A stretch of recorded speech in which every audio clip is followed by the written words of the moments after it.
Buenos dias. Welcome to another of our inspiring conversations, a message of hope and possibility to all those that are ready to stop suffering. I have the joy and the honor to be speaking today with Lynus Parker. Welcome, Lynus.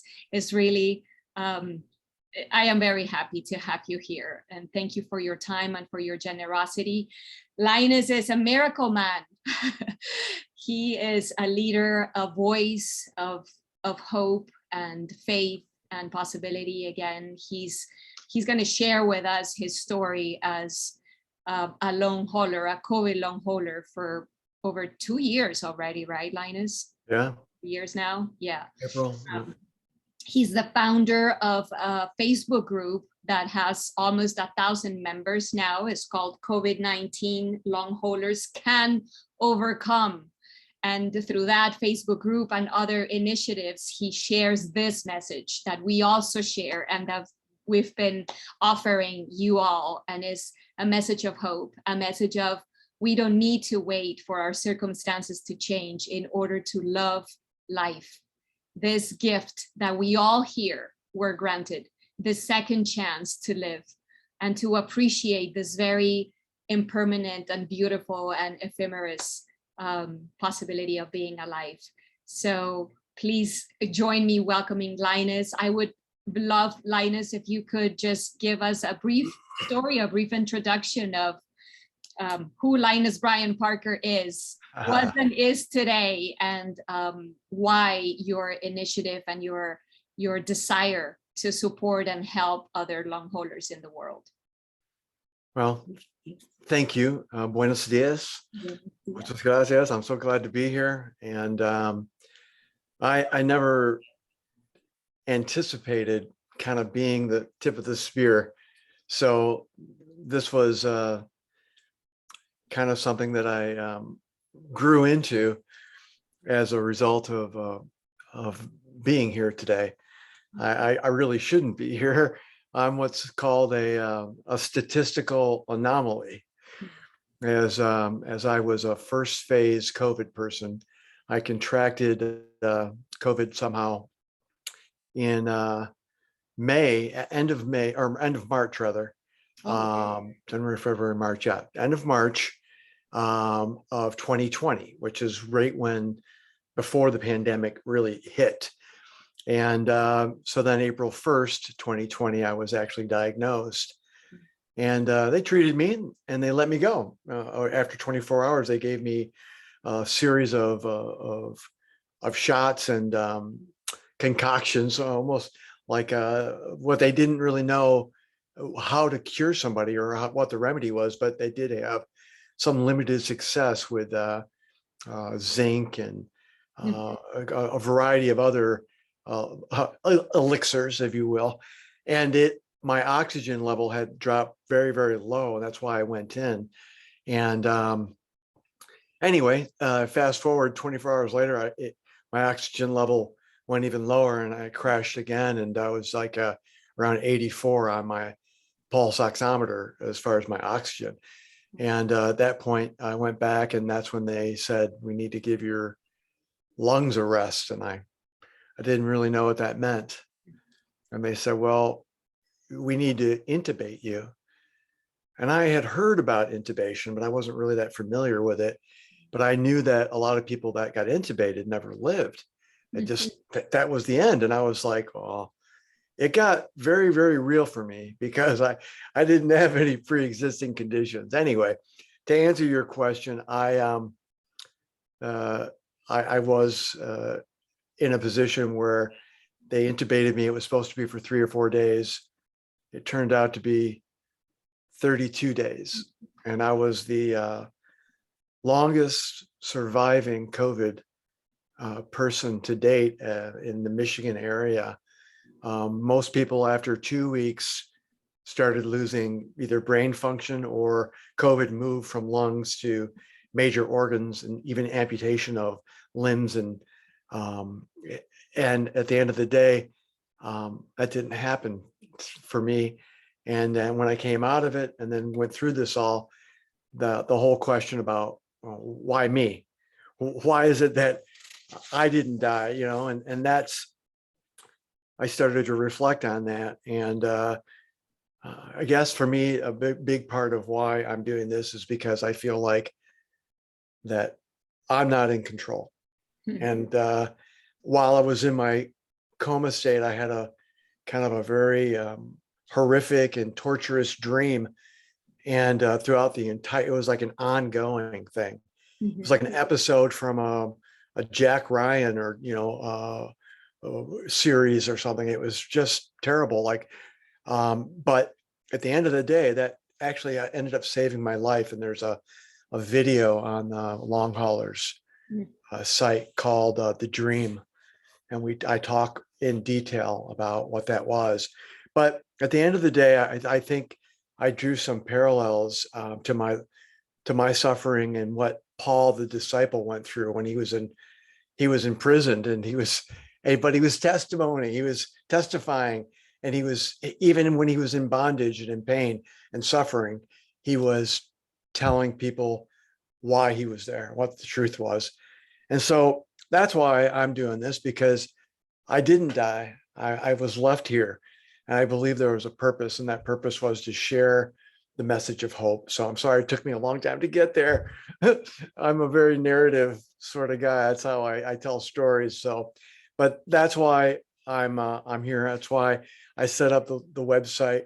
When I came out, I had significant PTSD because not only did I almost die while I was in the coma, at that point, it was all mostly just subconscious. I mean, there was physical stuff going on where I almost died 2 or 3 times during that 32 days. But the next 2.5 months, I was wide awake and I almost died several more times. And I'll tell you, there's nothing worse than not being able to catch a breath, but having a tube in your mouth and not being able to speak and just pressing the button, waiting for somebody, because you're not breathing at all, and you're starting to black out. And next thing you know, you're surrounded by people and they're sucking stuff out of you. It was, I don't know. I somehow felt like I was in a prison camp for a while this was going on. But anyway, I don't want to get too far off base, but I'll stop there. Yeah, thank you so much for sharing this, because part of sharing our stories is to allow others to listen to our stories from their own experience and understand that they are really not alone, that people like you and I have also gone through deep suffering and deep pain, and we have faced death. I mean, you were not only intubated and in coma for 32 days, but in total, I understand you were 88 days in the hospital. Yeah. A period in which you experience death very often. So that facing of the impermanence and the inevitability of change, if you will, I think is part of what infuses and supports your mission now. And I totally relate, Lynus, and I celebrate your, first of all, the miracle. Thank you and congratulations for being alive and for being such a miracle. And also that you heard the call, because I felt it too. I heard it too, because I also almost died. If the illness and the depression were not going to kill me, I was ready to end it all, because it was pretty dark for me, the whole scene.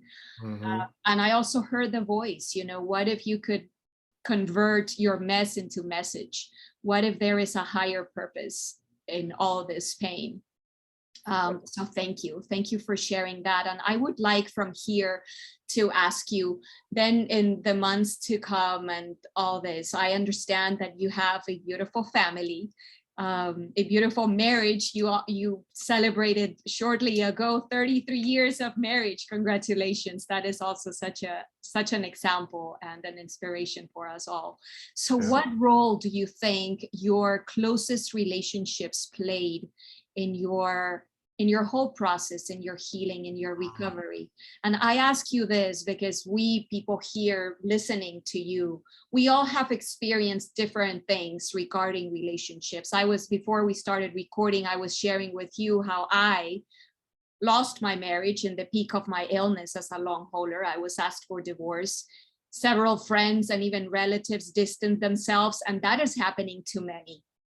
And at the same time, many of us have also experienced the deepening of other relationships during these periods of crisis, and how wonderful it is to take some moment to honor those relationships and to express gratitude and respect to those who chose to stay, even if it was frightening, even if they didn't know how to handle the illness of a loved one, but they chose to respond to love. So why don't you share a little bit with us, please, about your family, your marriage, and the role of those relationships in your whole process? Sure. It's hope and healing. I'm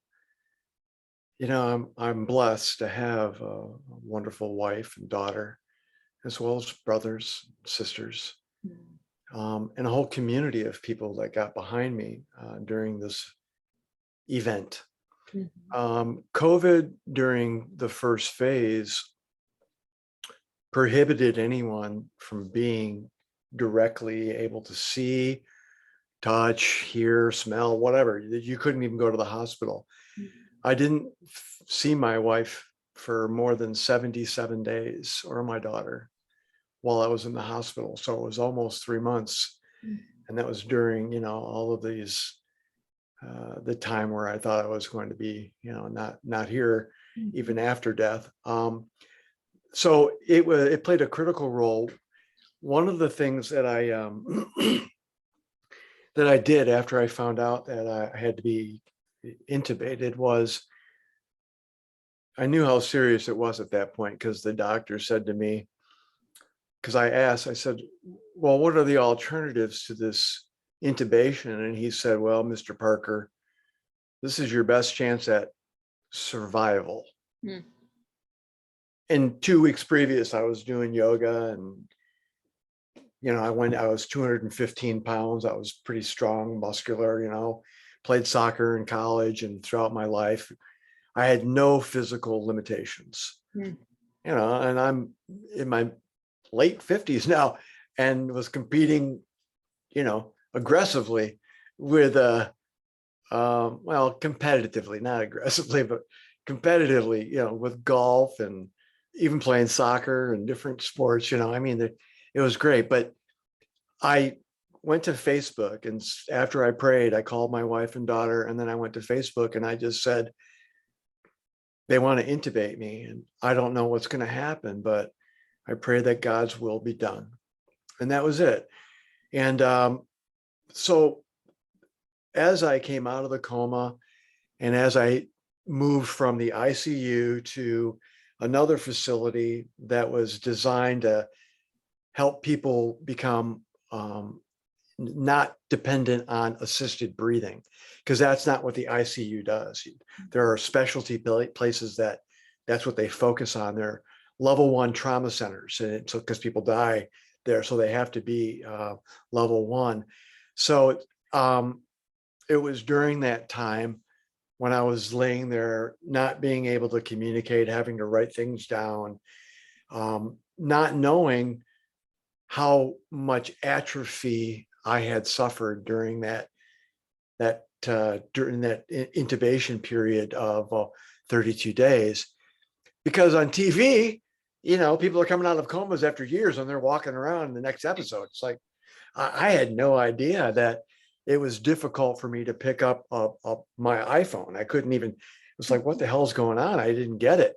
But anyway, so my wife was able to FaceTime with me, which was just a wonderful thing, as well as my daughter. But as I laid in the bed and just looked up at the ceiling and counted the little dots in the ceiling tiles, initially the thing that kept me going was the thought of my wife, the thought of my daughter.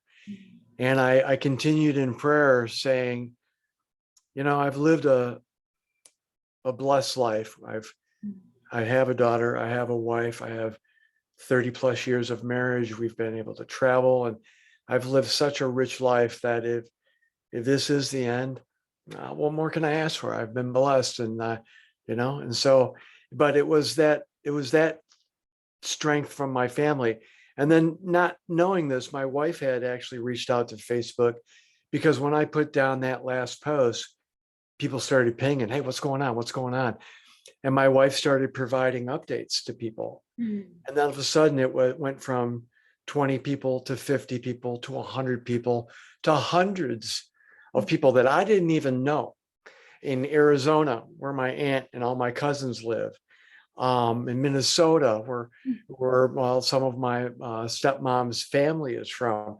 My high school that I graduated from has a community of people, and they were all reaching out, and they were all praying for me. Mm. And at the end of the day, I believe that the power of prayer is real, and that was one of, if not the reason that I survived, was because of that prayer, because of God's will be done. And it wasn't my time. And so I'm so grateful that I had all that support. I didn't even know what was going on, but it was there. And obviously it was working through me. Beautiful. The power of collective intention, right? The power of collective love. Yes. And spiritual.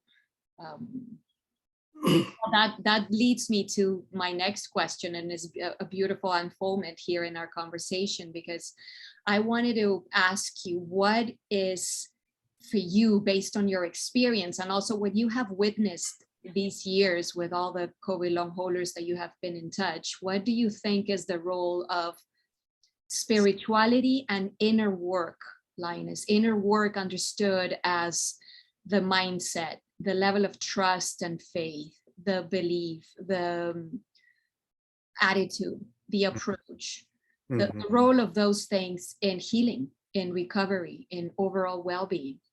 Yeah, that's a very good question. And I think that's one that is very germane today, because as much as we all want to think that we're in control of our lives, we're not. And that's a simple truth that is very difficult to understand. I mean, and I think that as a result of COVID, there were so many people under the age of 30 that had never really been exposed to death, and the finality that that represented, that a lot of people really started to question who they were, what comes after. And so I think that's where the inflection point came, right? What is next? What does my life really mean? And again, when I was in that coma, I went through this dream, and I was held captive to.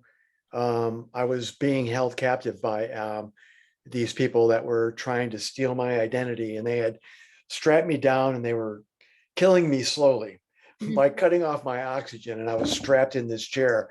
So it was a real live situation where part of the dream was actually based on reality.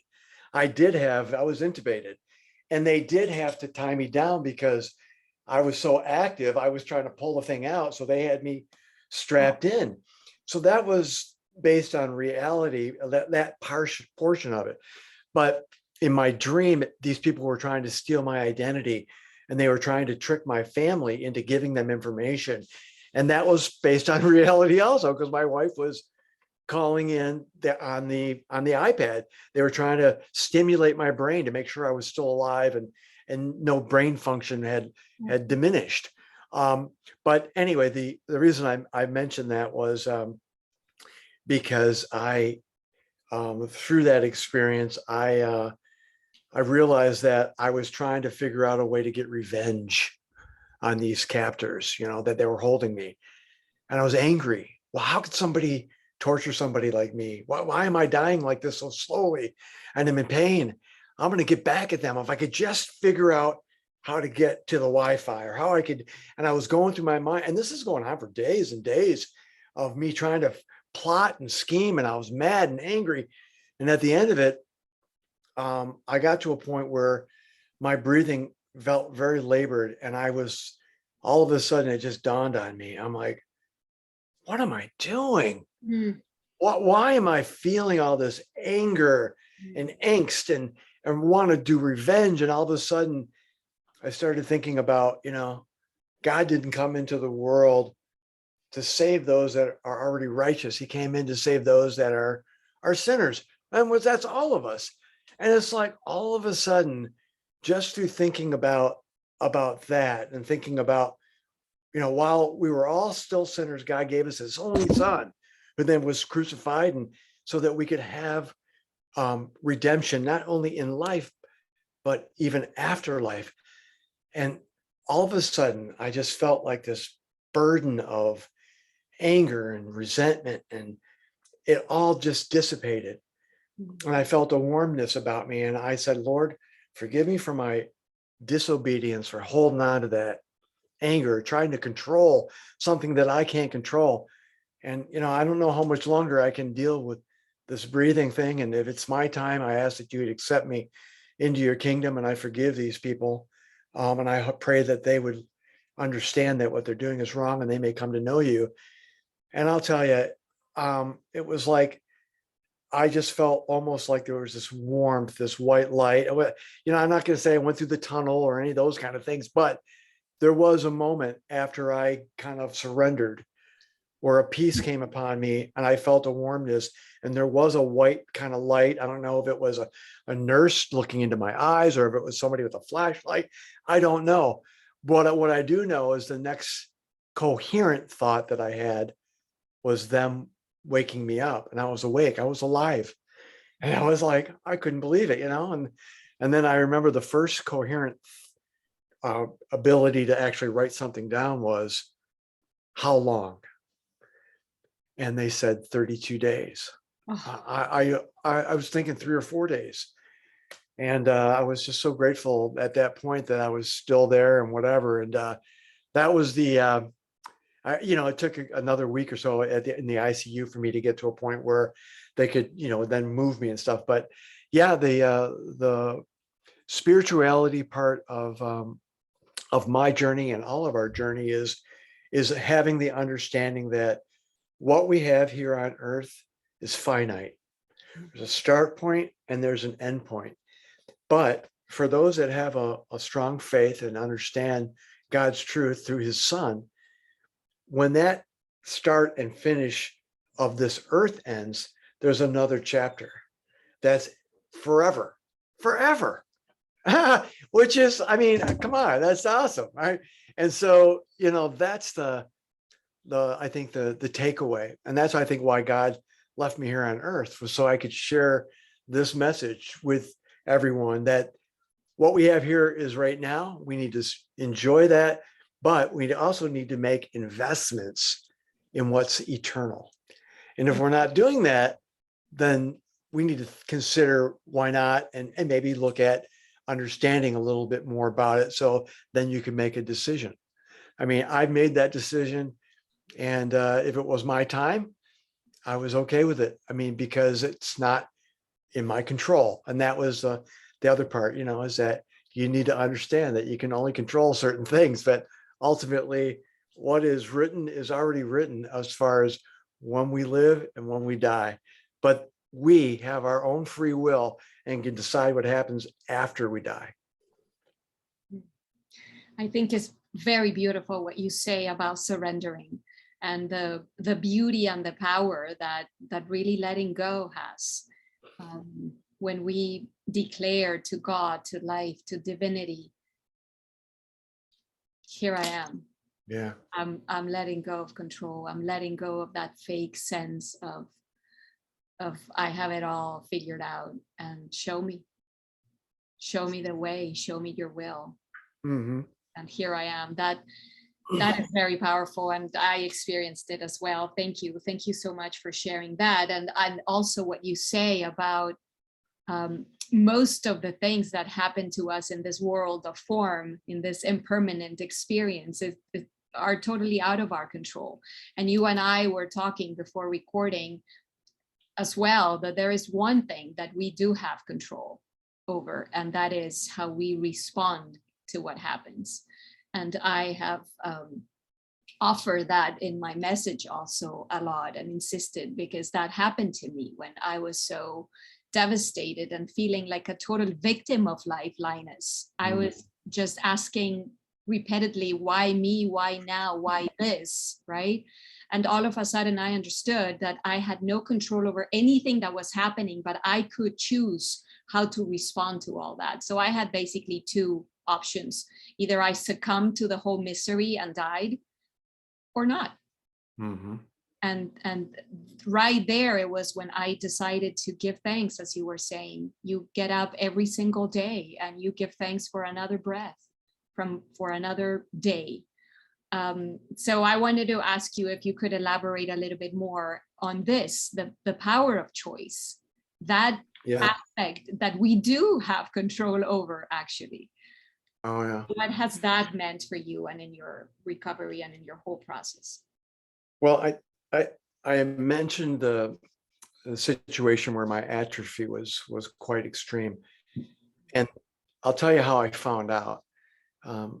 They wanted to wean me off of the catheter, and I was fine with that. I didn't want it anyway.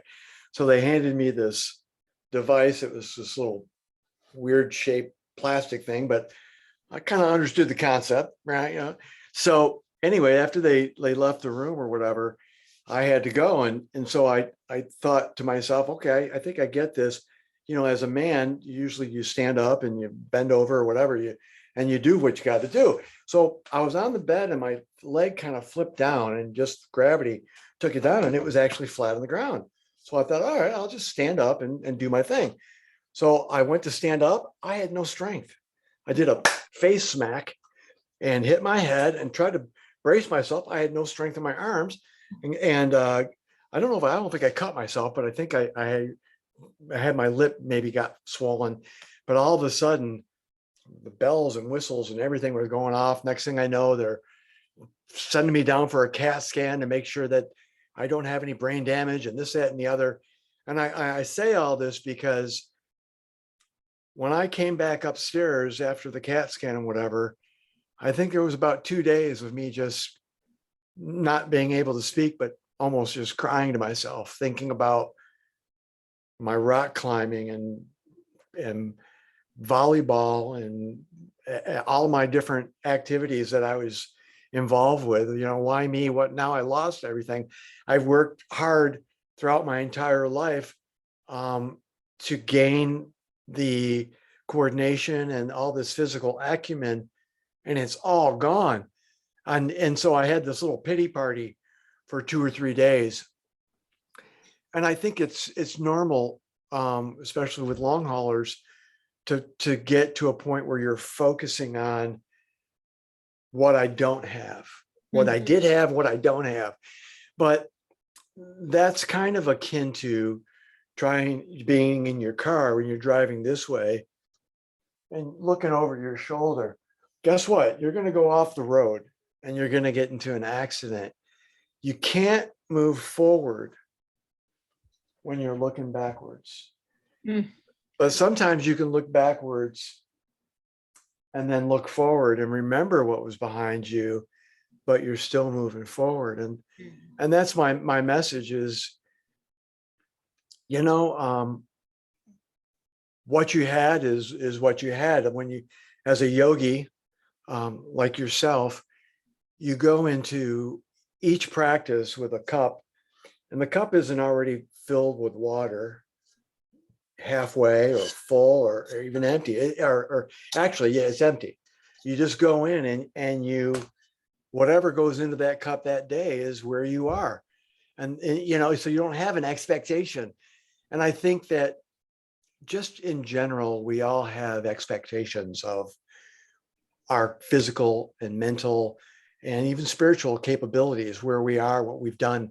And our past has brought us to a point where we celebrate that.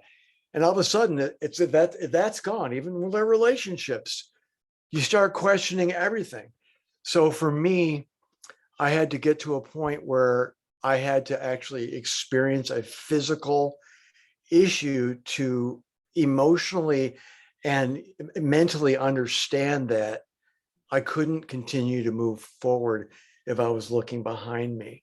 So that's when I started thinking about my new normal. And I know that that's been cliched, with long haulers, and a lot of people are saying that, but I'm kind of one of the old OG guys of COVID. And I was starting to use that new normal, back in 2020 when I first got it, because of course, with my yoga background, that's what I was thinking of, is that when I woke up, in the morning, like even this morning, I had a terrible night's sleep last night. But that happens. And it's like, I can dwell on the fact that I feel tired, or I can get up, take a look outside, go out and smell the fresh air and celebrate the fact that I'm alive again today. And the fact that I get have a chance to chat and touch people's lives. So I choose to celebrate life and not to dwell on that, on the things that could allow me to just focus on those areas that are challenging. I absolutely love it. And you said to me before recording that each day, every day is your new normal. And I love that. As we get up, we step on the floor, welcome life, give thanks for life. And this is my new normal right here. Yeah. Whatever it presents itself to me, right? And that what comes up by hearing you say and share all these beautiful things is acceptance. And I also have insisted a lot, Lynus, in radical acceptance. And that is a concept that for us that have been suffering and experiencing such deep pain at all levels is kind of a difficult concept to grasp and to internalize, really. And again, it's just exercising the power of choice. For me, radical acceptance is meeting life on life's terms. Mm-hmm. And it is just connected to all what you were saying, to the surrendering, to understanding that at the end is not our will, is not really our control. That we had, as you were saying, we had the sketching, we had drawn the ideal life, right, based on the past and how hard we had worked and all our ideals. And what many of us are living right now might be a totally different reality from what we had wanted, but it's really the one we have. So what are we choosing to do with that?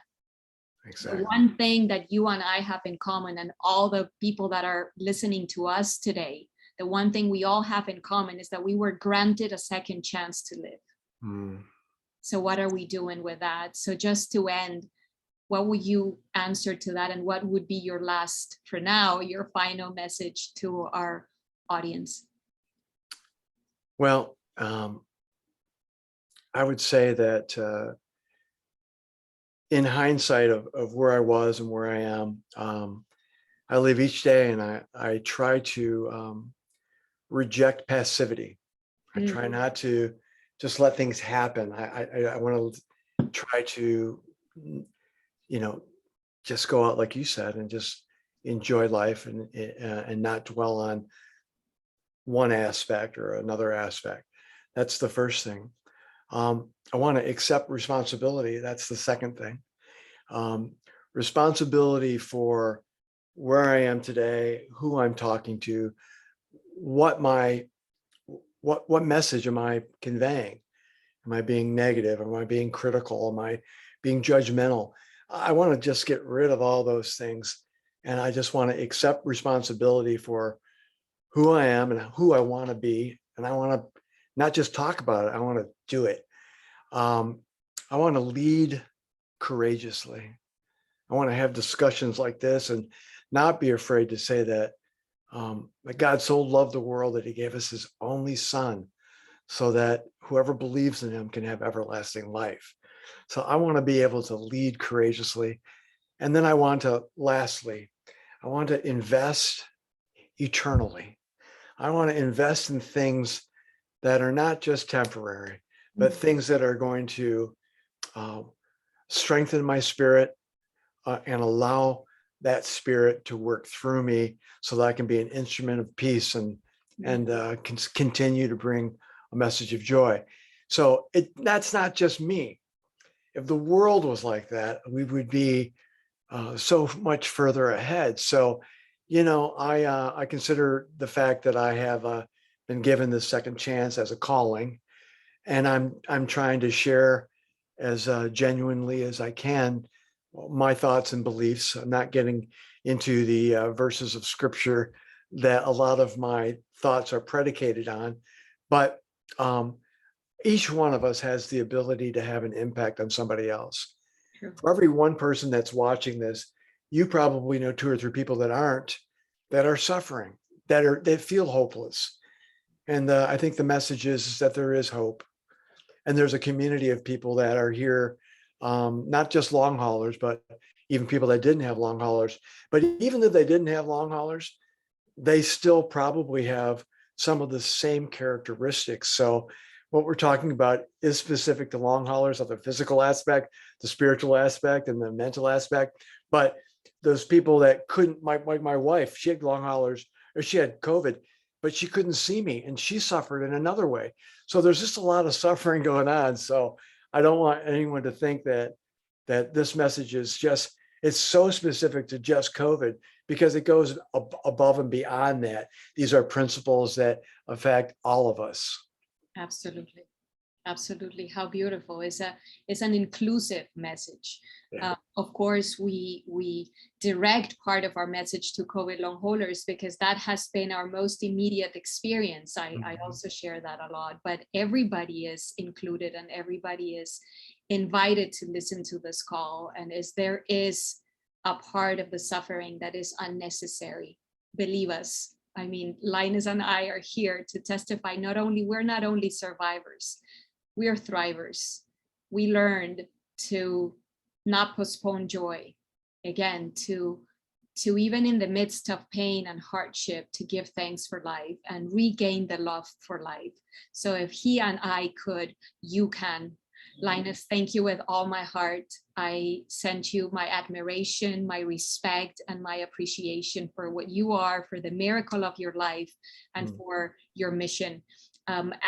Below this video, I'm going to be putting your Facebook group, and maybe if afterwards you give me, I don't know, Facebook handle or Instagram or whatever else you want to share with us so that people can reach you. And again, thank you. Please stay here. Don't go. I'm going to stop the recording and we can say goodbye. And to all our friends, on behalf of Lynus and I, it's been a pleasure. And remember, there is hope. You're not alone. And if we could do it, you can. We are here for you. Sending all our love. And we can maybe do a follow on to this, as I'm taking on the charter of trying to go after the policies around insurance and things like that, because there's another aspect that we didn't even talk about, which is the financial aspect. So I think that this could turn into a series. As I get more information around what's happening in those areas, I'll be able to share that. And then maybe we can bring that to you as well. Wonderful. I would love that. I would love that. Thank you again. See you everybody in our next video. Lynus, don't go. Okay. Adios. Adios. Abrazos.